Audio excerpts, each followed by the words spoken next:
పెళ్ళైనా పండగైనా వేడుక ఏదైనా పట్టుచీరల ప్రత్యేక వేదిక వారాహి సిల్క్స్. సాంప్రదాయానికి సౌందర్యానికి వారధి. నమస్కారం, నేను గీతాంజలి. మీకోసం సుమన్ టీవీ రామేశ్వరం వచ్చింది.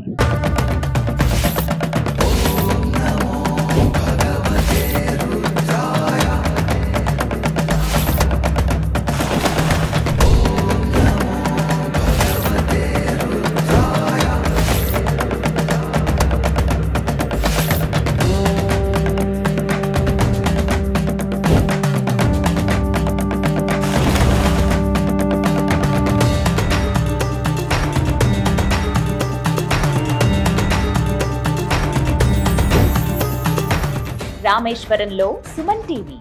రెండు నదులు కలవడం మీరు చూసే ఉంటారు, రెండు సముద్రాలు కలవడం మీరు ఎప్పుడన్నా చూసారా? ప్రస్తుతం అదే ప్లేస్ లో నేను ఉన్నానండి. రామాయణ చరిత్రకు సజీవ సాక్ష్యంగా నిలిచిన ప్రదేశం ఇది. ట్రావెలర్స్ బకెట్ లిస్ట్ లో ఖచ్చితంగా ఈ ప్లేస్ ఉండి తీరుతుంది. భారతదేశంలోనే చివరి భూభాగం Dhanushkodi. World most scenic place అయినటువంటి ధనుష్కోటికి సాంఘిక పరంగా పురాణాల పరంగా ఎంతో చరిత్ర ఉందండి.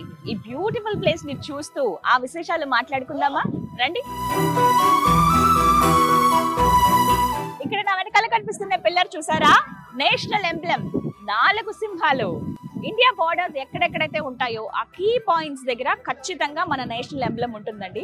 ఇది భారతదేశ చివరి భూభాగం కదా, అందుకే ఇక్కడ ఒక పిల్లర్ పైన 4 సింహాలు మనకు కనిపిస్తున్నాయి. ఈ శిలాఫలకం మీకు చూపిస్తాను చూడండి. NH49 Rameswaram Arichamunai road. ఇది ఇనాగ్రేటెడ్ బై ప్రైమ్ మినిస్టర్ 2017వ సంవత్సరంలో ప్రధాని నరేంద్ర మోదీ గారి చేతుల మీదుగా ఇనాగ్రేషన్ జరిగిందండి. ఇప్పుడు ఇలా పిల్లర్ పెట్టి దానిపైన అలా మన నేషనల్ ఎంబ్లెమ్ పెట్టారనమాట. ఇది మనకి ఎంత దూరం నుంచి చూసినా సరే కనిపిస్తుంది. యాక్చువల్గా ధనుష్కోటి లైట్ హౌస్ ఒకటి బాగా కనపడుతుంది దూరం నుంచి వస్తూ ఉండగా మనం రామేశ్వరం నుంచి. అలాగే ఇంకా చివరి పాయింట్ ఇదేనండి. ఇంకా ఎడ్జ్కి వెళ్తే సముద్రమే. ధనుష్కోటి 2 సముద్రాలు కలిసే ప్రదేశం అండి. ఇక్కడ మనకి చాలా క్లియర్ గా అర్థమవుతుంది. వాటర్ కలర్ లో మనకి డిఫరెన్స్ తెలుస్తుంది. 2 సముద్రాలు, ఒకటి కొంచెం లైట్ గ్రీన్ షేడ్ అంటే సీ గ్రీన్ అంటారు కదా, ఆ షేడ్ లో కనిపిస్తే ఇంకొకటి కొంచెం డార్క్ కలర్ లో ఉంటుంది. ఈ 2 సముద్రాలు ఏకమయ్యే చోటు ఇక్కడే.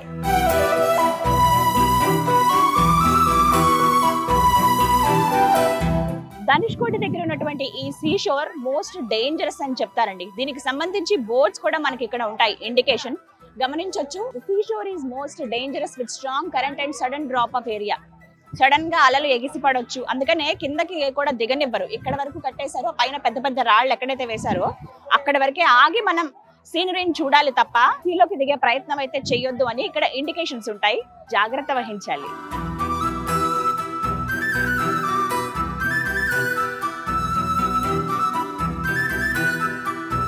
ఇక్కడి నుంచే లంకకు వానర సైన్యం వారధి నిర్మించింది. అదే రామసేతు.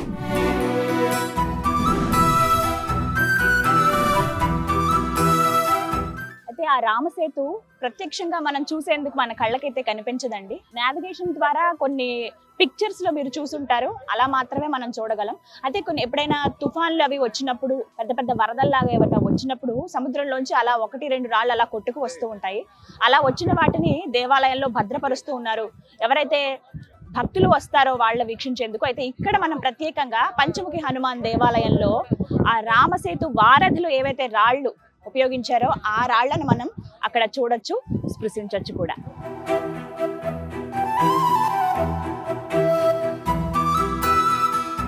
భారతదేశ చివరి భూభాగం ధనుష్కోటిలో మనం ఉన్నాం కదండి. ఇక్కడ నుంచి శ్రీలంక 18 కిలోమీటర్లట. బైనాక్యులర్ సహాయంతో మనం చూడొచ్చు. అయితే ఇక్కడ ఉన్నారు కదా, వీళ్ళు ఏంటంటే ఒక 3 బైనాక్యులర్స్ ఉన్నాయి. వచ్చిన టూరిస్టులందరూ ఇక్కడ చూసేలాగా హెల్ప్ చేస్తున్నారు. ఒక 20 రూపీస్ దీనికి టికెట్ ఉంటుందండి. 20 రూపీస్ ఇచ్చి మనం ఒక 1 మినిట్ వరకు ఎక్స్ప్లెయిన్ చేస్తారు ఏంటి అనేది. సో నేను చూసి నా ఎక్స్పీరియన్స్ చెప్తాను మీకు. వాటర్ కనబడదా? Water Dhanushkodi 2 water, Indian ocean, bay Bengal సంగం. దాని తర్వాత ఇసుక కనబడదు. ఫస్ట్ ఇసుక Ramasetu starting point. Okay, Ramasetu bridge కానాది ఇసుక లోపల పోయి సునామీ అయినా లోపల ఉంది. ఓకే, మళ్ళీ వాటర్, మళ్ళీ ఇసుక, మళ్ళీ వాటర్, లాస్ట్ ఇసుక పైన స్తంభం. స్తంభం కనబడదా? Tower. Sri Lanka entrance starting point. Okay, ఇక్కడ నేషనల్ ఎంబ్లమ్ ఉన్నట్టు అక్కడ వాళ్ళది ఉంది. 18 kilometre Sri Lanka entrance starting 18 kilometres. Okay Ramachandra, అక్కడ ఒక పిల్లర్ కనబడుతోందండి, టవర్ ఒకటి. ఇక్కడ ఎలా అయితే నేషనల్ ఎంబ్లమ్ మనం చూస్తున్నామో అక్కడ కూడా శ్రీలంకది సేమ్ వాళ్ళది అలా ఉంటుంది. గల్ఫ్ ఆఫ్ మన్నార్ అంటారు, అక్కడ వాళ్ళ ఎండ్ పాయింట్ అనమాట, అక్కడ వాళ్ళ ఐలాండ్. ఇప్పుడు రామేశ్వరం ఎలా ద్వీపమో అక్కడ కూడా ఒక ద్వీపం ఉంటుంది, అక్కడ అలా ఒక టవర్ ఉండి వాళ్ళ నేషనల్ ఎంబ్లమ్ ఉందన్నమాట.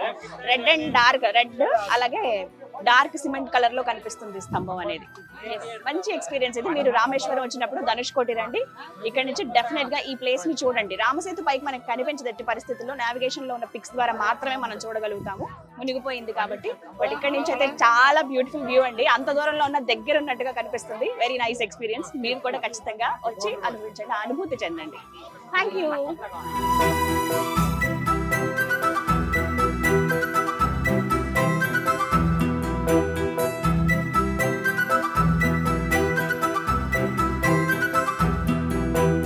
ధనుష్కోటిలో షాపింగ్ కూడా చేయొచ్చండి. సముద్రంలో దొరికే శంఖాలు, రంగురాళ్ళు, ముత్యాలు, అలాగే గవ్వలు, ఆల్చిప్పలు ఇవన్నీ కూడా ఇక్కడ అమ్ముతూ ఉంటారు. చిన్న చిన్నగా షాప్స్ లాగా పెట్టుకుని వాళ్ళు అమ్ముతుంటారండి. వీళ్ళంతా కూడా ఈ రామేశ్వరం ధనుష్కోటికి సంబంధించిన వాళ్ళే, వాళ్ళ జీవనాధారం ఇదే.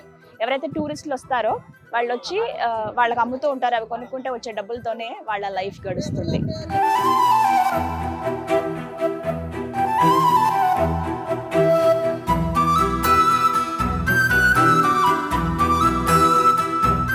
ధనుష్కోటి ఈ ప్రాంతం అంతా కూడా నేవీ కంట్రోల్లో ఉంటుందండి. టైమింగ్స్ కూడా మనకి ఉదయం 6 గంటల నుంచి సాయంత్రం 5:30 గంటల వరకు మాత్రమే. 5 o'clock తర్వాత ఈ బార్డర్లోకి ఎవరిని కూడా ఎంటర్ అవ్వనివ్వరు. మరీ ముఖ్యంగా చాలా స్ట్రిక్ట్ గా ఉంటుందని చెప్పుకోవాలి. అయితే మార్నింగ్ 6 o'clock కల్లా ఇక్కడ ఓపెన్ ఉంటుంది కాబట్టి ఆ టైంకి సన్ రైజ్ వ్యూ చాలా బాగుంటుంది. మీరు ఒకవేళ రామేశ్వరం వస్తే గనక ఆ టైంకి ప్లాన్ చేసుకోండి, అద్భుతమైన వ్యూ మీరు చూసిన వాళ్ళు అవుతారు.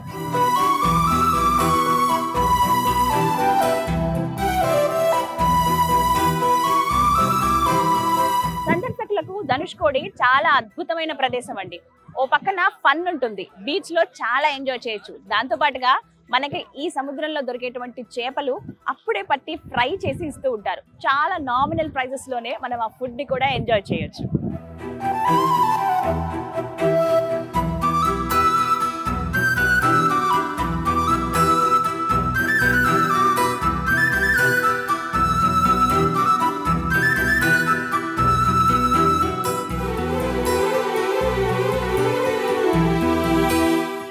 ధనుష్కోటి ప్రాంతం సంవత్సరం పొడవునా సందర్శకులతో కోలాహలంగా ఉంటుంది. ప్రత్యేకించి చెప్పాలి, సంవత్సరంలో కొన్ని నెలలు అంటే నవంబర్ నుంచి ఏప్రిల్ వరకు ది బెస్ట్ టైం అని చెప్తారు. నార్మల్ డేస్ అంటే వీక్ డేస్ లో అయితే సాధారణంగా సందర్శకులు ఉన్నప్పటికీ వీకెండ్స్ లో మాత్రం ఇలా ఉంటుంది.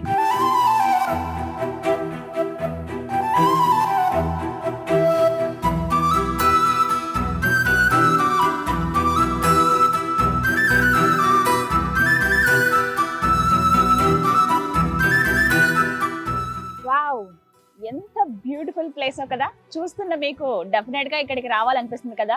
నేను గంట పదంగా చెప్తున్నానండి, ఖచ్చితంగా అందరూ సందర్శించవలసిన బీచెస్ లో ధనుష్కోటి కూడా ఒకటి. 2 సముద్రాలు ఏకమైనటువంటి ప్రదేశం ఇది.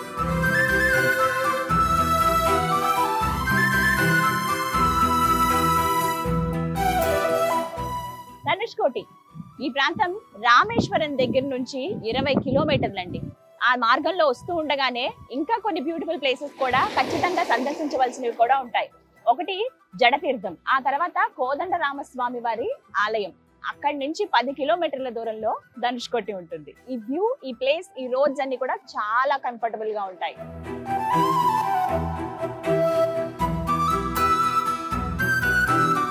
ఈ ధనుష్కోటి తీరంలోనే శ్రీరాముల వారికి ఉడుత సాయం చేసింది, చరిత్రలో నిలిచిపోయింది.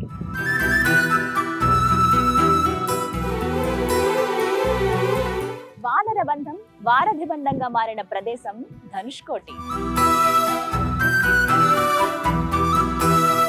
ఈ ధనుష్కోటి ఏం పుణ్యం చేసుకుందో కానీ శ్రీరాముడి బాధను చూసింది, సంతోషాన్ని చూసింది, జానకి రాముడి పరాక్రమాన్ని చూసింది, వానర సైన్యం ఐకమత్యాన్ని చూసింది. ఎంతో కాలం వియోగం తర్వాత సీతారాములు కలిసి పూజించినటువంటి ప్రదేశం ఈ ధనుష్కోటి.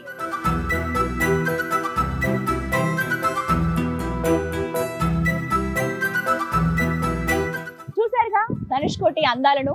మీరు ప్రత్యక్షంగా వచ్చి చూస్తే ఇంకా బాగుంటుంది. అలాగే రామేశ్వరం వచ్చాను స్పెషల్ గా ఇలాంటి వీడియోస్ అన్ని మీకు చూపించడానికి. రామనగర స్వామి దర్శనంతో పాటుగా ఇలాంటి ముఖ్యమైన ప్రదేశాలు చాలా ఉన్నాయి. వాటన్ని వీడియోస్ కూడా మీరు డెఫినెట్ గా చూడండి. మరో వీడియోతో మళ్ళీ మీ ముందుకు వస్తాను. Bye bye.